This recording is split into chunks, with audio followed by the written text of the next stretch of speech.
एकीकडे सरकार विकासाच्या नावाने मोठमोठ्या गप्पा मारत असलं तरी सातपुड्याच्या दुर्गम भागामध्ये आजही रस्ते नसल्याची परिस्थिती आहे। मी सध्या त्याच अक्कलकुवा तालुक्यातील केलखडी पाडा या गावावर आहे आणि त्या गावाला जाणाऱ्या रस्त्याची दुरवस्था जी आहे ती आपण पाहू शकतो। अनेक वर्षांपासून इथल्या ग्रामस्थांनी आदिवासी बांधवांनी मोठ्या प्रमाणात विनंती जी आहे ती सरकारला केली। वारंवार पत्रव्यवहार करून देखील त्यांची बातमीची मागणीची दखल जी ती घेतली जात नाहीये। अनेक अशा ज्या धोकादायक रस्त्याने या नागरिकांना या ठिकाणी प्रवास करावा लागत असतो।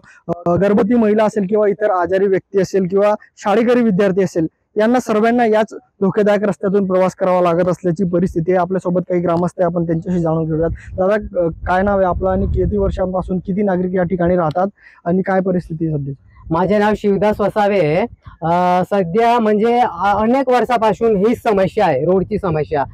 कारण कसं इकडे रेशन दुकानदार पण गुल्ली आम्हाला आहे। आम्ही केलखाडी पाड्याला राहतो। आता सगळं ओझं डोक्यावरनं घेऊन जावं लागतं। परत आपलं अंगणवाडीचे जे मटेरियल असतं ते पण सगळं आम्ही डोक्यावरनं केलखाडी पाड्यामध्ये घेऊन येतो।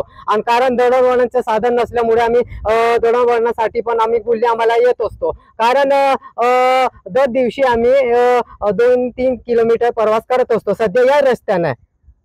आपण पाहू शकतो कशा पद्धतीने रस्ता जो आहे तो आतापर्यंत झालेला नाही, त्यामुळे इथले 800 पेक्षा अधिक जे गावकरी ते रस्त्याच्या प्रतीक्षेत आहेत।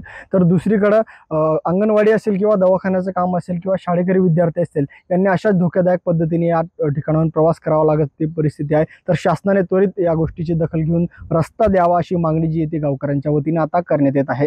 केलखडीवरनं सागर निकवाडे, साम टीव्ही न्यूज, नंदुरबार। आता isakal.com आहे देशातील नंबर 1 ची मराठी न्यूज वेबसाईट। प्रत्येक अपडेटसाठी isakal.com ला नक्की भेट द्या।